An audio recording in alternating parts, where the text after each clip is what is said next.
పల్నాటి పంతాలు మళ్లీ రాచుకుంటున్నాయి. జగన్ రెంటపాళ్ల పర్యటన తర్వాత కథ మళ్లీ మొదటికే వచ్చింది.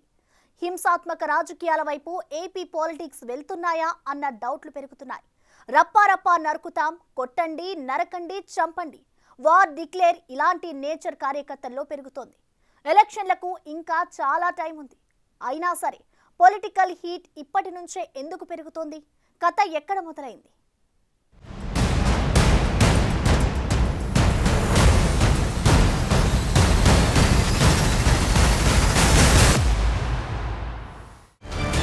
అంటే ఇప్పుడు పుష్ప సినిమా డైలాగులు పెట్టినా కూడా తప్పేనా? అసలు డెమోక్రసీలో ఉన్నామా, డెమోక్రసీలో లేమా స్వామి? మనం ఇది నాకు అర్థం కాదన్నా.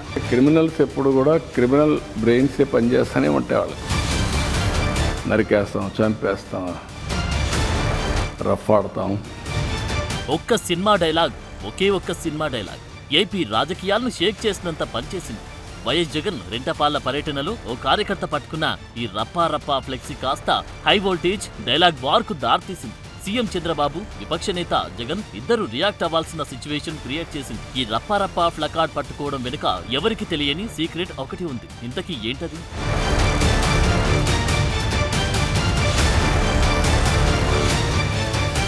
పల్నాడు జిల్లా సత్తెనపల్లి మండలం రెంటపాలెంలో జగన్ పర్యటన సందర్భంగా ప్రదర్శించిన ప్లకార్డులు వివాదాస్పదంగా మారాయి. ఒక్కసారి ఈ ప్లకార్డ్ చూడండి. 2029లో వైసీపీ వచ్చిన వెంటనే గంగమ్మ తల్లి జాతరలో వేట తలలు నరికినట్టు రప్పా నరుకుతామని ఒకటి, మరొకటి చూడండి వైఎస్ రాజారెడ్డి రాజ్యాంగం పల్నాడు నుంచి మొదలు, ఇంకోటి చూడండి అన్న వస్తాడు అంతు చూస్తాడు అంటూ హైలైట్ చేశారు. అసలే పల్నాటి రాజకీయం నివురుగప్పిన నిప్పులా ఉంటుంది. కొంచెం అంటుకుందా ఇక పల్నాటి పంతాల సంగతి చెప్పనక్కర్లేదు. అంతా హింసాత్మకమే.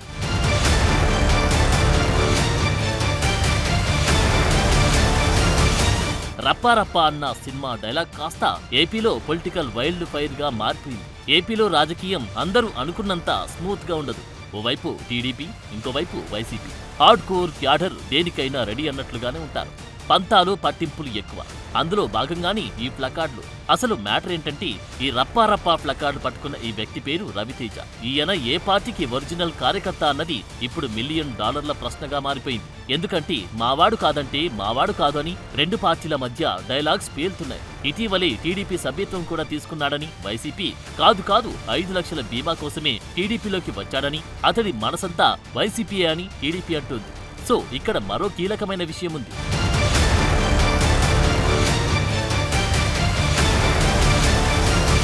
ప్లకార్డులో ఉన్న మ్యాటర్ హింసను ప్రేరేపించేలా ఉంది, కార్యకర్తలను ఉద్రేకపరిచేలా ఉంది. ఎవరైనా వీటికి నిజంగానే ఓవర్ రియాక్ట్ అయితే పరిణామాలు మరోలా ఉంటాయి. సో ఎవరైనా ఇలాంటి పదాలు వాడొద్దని వీటిని ఖండించాలి. కానీ వైసీపీ నుంచి అలా జరగలేదు. ముఖ్యంగా మాజీ సీఎం జగన్ రియాక్ట్ అయిన తీరు మరీ ఆశ్చర్యకరమంటున్నారు. వాదించాల్సింది పోయి వెనుకేసుకు రావడం ఏంటన్నది అసలు ప్రశ్న. ఓసారి జగన్ ఏమన్నారో చూడండి. గంగమ్మ జాతరలో పొట్టేళ్ల తలకాయలు కోసినట్టు రపా నరికేస్తాం. టీడీపీ సింపథైజర్ కూడా చంద్రబాబు నాయుడు మీద కోపంతో మారినాడు అని చెప్పి సంతోషపడదాం. మారి టీడీపీనే రపా కోసేస్తానని కూడా అంటున్నాడని కూడా సంతోషపడదాం. నిజంగానే బాధ ఉంటుందేమో కదా వాళ్ళకు కూడా. రైట్, చూసారుగా మ్యాటర్. టీడీపీ వాళ్ళను గంగమ్మ జాతరలో పొట్టేళ్లను నరికినట్టు రప్పా నరుకుతా అంటున్నాడంటే మంచిదే కదా అన్నారు. వాళ్ళ కార్యకర్తే వైసీపీ అభిమానిగా మారి ఇప్పుడు టీడీపీ వాళ్ళను నరుకుతా అంటున్నాడంటే మంచిదే కదా అని జగన్ కామెంట్ చేయడం అందరినీ ఆశ్చర్యపరిచింది. సినిమా డైలాగులు పెట్టినా తప్పే, ఫోటోలు పెట్టినా తప్పేనా అని క్వశ్చన్ చేశారు. టీడీపీని రప్పా కోషిస్తానని అంటున్నాడంటే నిజంగానే పథకాలు రావట్లేదన్న బాధ ఉందేమో కదా అని కూడా అన్నారు. ఇక్కడ అందరూ ఎక్స్పెక్ట్ చేసిందేంటంటే రాజకీయాల్లో డైలాగ్ వార్ కామని, కానీ ఇలా చంపుకోవడాలు, నరుక్కోవడాలు అనడం కరెక్ట్ కాదు అని చెప్తున్నారు. కానీ అలా జరగలేదు. వెనుకేసుకు రావడంతో ఒక్కసారి పొలిటికల్ వైల్డ్ ఫైర్ షురువైంది.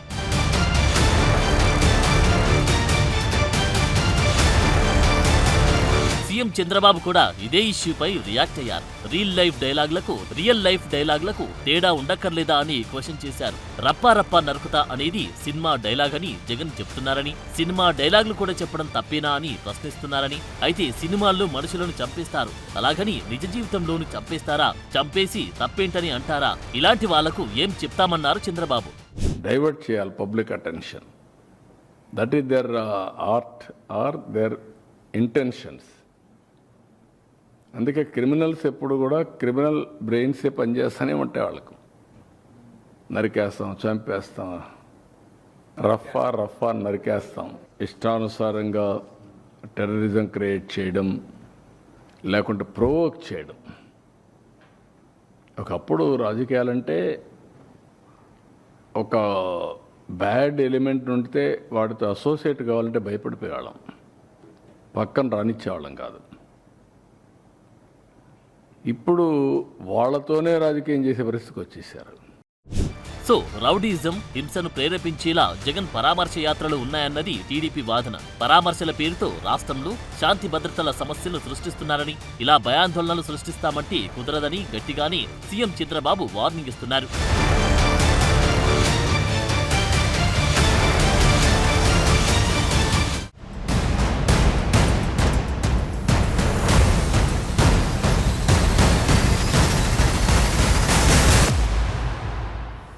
నువ్వా నేనా తేల్చుకుందాం, ఇలాంటివి రాజకీయాల్లో కామన్ డైలాగులు. అయితే ఇవి డైలాగులకే పరిమితమవుతాయి, కానీ అవి లైన్ దాటితే చాలా ప్రమాదం. ఇప్పుడు వైసీపీ నేతల వరుస డైలాగులు కూడా డేంజర్ జోన్లోకి వెళ్తున్నాయన్న చర్చ జరుగుతోంది. తప్పులు జరుగుతున్నా ఖండించకపోవడం, ఎదురు ప్రశ్నించడం ఇవేంటని టీడీపీ నిలదీస్తోంది.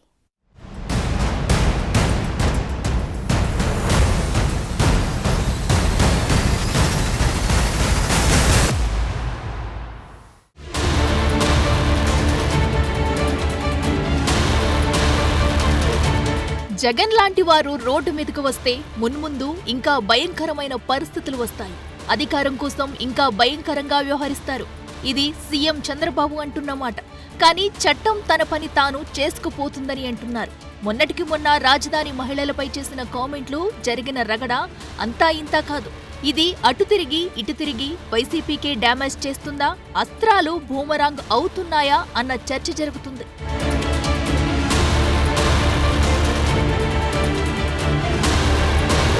అమరావతిపై ఇప్పటికే పార్టీకి చాలా డ్యామేజ్ అయింది. అరెస్టులు జరిగాయి. ఇది తప్పు అని వెంటనే ఖండించలేని పరిస్థితి. దీంతో మ్యాటర్ మరోలా డైవర్ట్ అయింది. వైసీపీకే డ్యామేజ్ అయ్యేలా మారింది. అప్పటికే అమరావతిలో మహిళలు, రైతులు, టీడీపీ శ్రేణులు నిరసనలు కూడా చేశాయి. తప్పును తప్పు అని చెబితే ఎలాంటి సమస్య ఉండదు, కానీ అలా జరగకపోతేనే అన్ని సమస్యలు వస్తాయి. అమరావతిపై వైసీపీ మొదటి నుంచి పూర్తి డైలమాలో ఉంది. వీటికి తోడు మొన్నటి కామెంట్స్ మొదటికి నష్టం చేశాయి. 2019 ఎన్నికలకు ముందు రాజధానిలో ఇల్లు కట్టుకుంటానని, అమరావతికే తమ మద్దతు అంటూ ప్రకటించిన వైఎస్ జగన్ గెలిచాక మాట మార్చడం, 3 రాజధానుల అంశాన్ని తెరపైకి తేవడం, అమరావతి నిర్మాణ పనులను పట్టించుకోకపోవడంతో చాలా డ్యామేజ్ జరిగింది. తమ ఓటమికి అమరావతి కూడా ఒక కారణమని స్వయంగా వైసీపీ నేతలే అంగీకరించిన పరిస్థితి.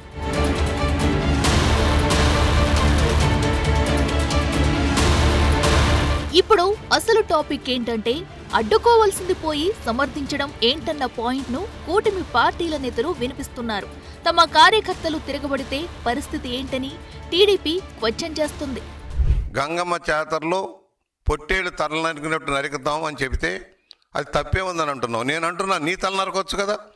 ప్రజాస్వామ్యానికి విఘాతం కలిగిస్తూ అక్రమ విధానాలు తప్పుడు ప్రోత్సాహం చేస్తూ నక్సలైట్లుగా మారమని చెబుతున్నా నీకు జీవించే హక్కు ఉందా అని ప్రశ్నిస్తా ఉన్నాం.